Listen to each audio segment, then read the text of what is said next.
Assalamualaikum warahmatullahi wabarakatuh. Perkenalkan, saya Dimas Ilham. Saya Anissa Puspita Delia. Kami merupakan mahasiswa Fakultas Hukum UNAIR, kelompok 160 KKN BBM 62 Universitas Airlangga.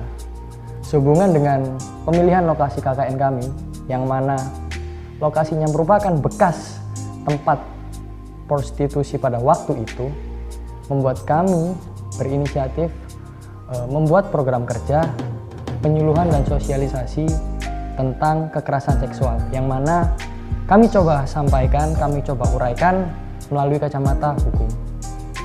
Menurut laporan Komnas Perempuan, setidaknya dari tahun 2011 hingga tahun 2019 terdapat lebih dari 46.000 kasus yang terjadi di Indonesia.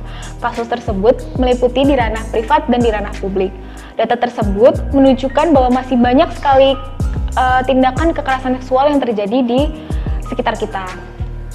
Komnas Perempuan juga mengklasifikasi setidaknya 15 bentuk kekerasan seksual, yang mana bisa dimulai dari kekerasan seksual dalam bentuk ringan seperti kekerasan seksual secara verbal maupun non-verbal.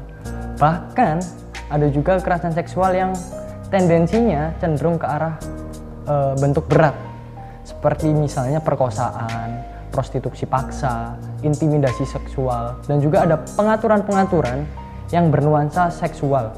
Terkhusus adanya sanksi-sanksi yang mana mungkin muncul di suatu lingkup masyarakat yang ada kecenderungan mengarah ke kekerasan seksual.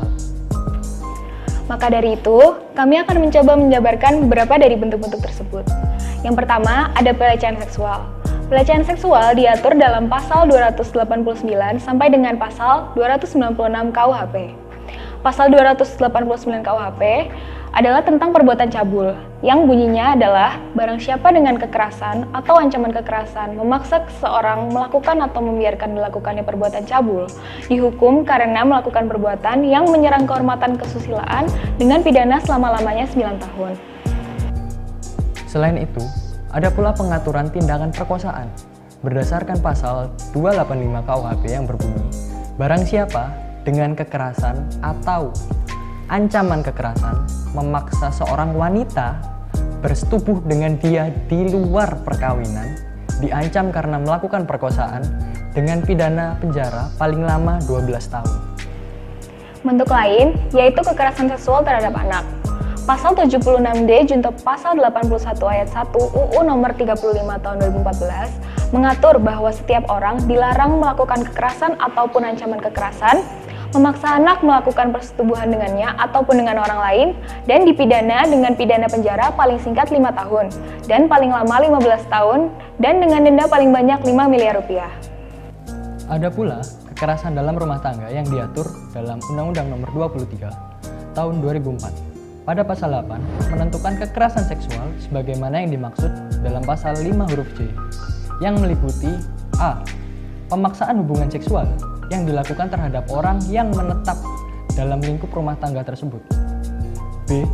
Pemaksaan hubungan seksual terhadap salah seorang dalam lingkup rumah tangganya dengan orang lain untuk tujuan komersial dan atau tujuan tertentu.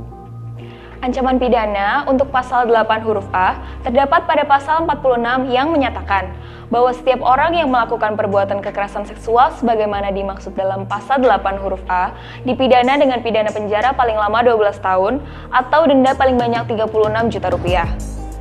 Sedangkan ancaman pidana untuk pasal 8 huruf B terdapat pada pasal 47 yang menyatakan setiap orang yang memaksa orang yang menetap di dalam rumah tangganya melakukan hubungan seksual sebagaimana dimaksud dalam pasal 8 huruf B dipidana dengan pidana penjara paling singkat 4 tahun dan pidana penjara paling lama 15 tahun atau denda paling sedikit 12 juta rupiah atau denda paling banyak 300 juta rupiah. Untuk mengantisipasi hal tersebut, dapat dilakukan beberapa tindakan preventif seperti menyiapkan pepper spray dan menyalakan rekaman video atau suara ketika dalam posisi sendirian. Dan apabila Anda mengalami kekerasan seksual, tindakan represif yang dapat dilakukan antara lain, beranikan diri untuk menegur pelaku. Dan apabila tindakan tersebut melampaui batas kewajaran, laporkan kepada pihak berwajib. Kami harap dengan adanya video ini dapat memberikan pengetahuan bagi banyak orang agar dapat lebih berhati-hati dan lebih bijak dalam bertindak. khususnya berkaitan dengan kekerasan seksual. Sekian dari kami. Wassalamualaikum warahmatullahi wabarakatuh.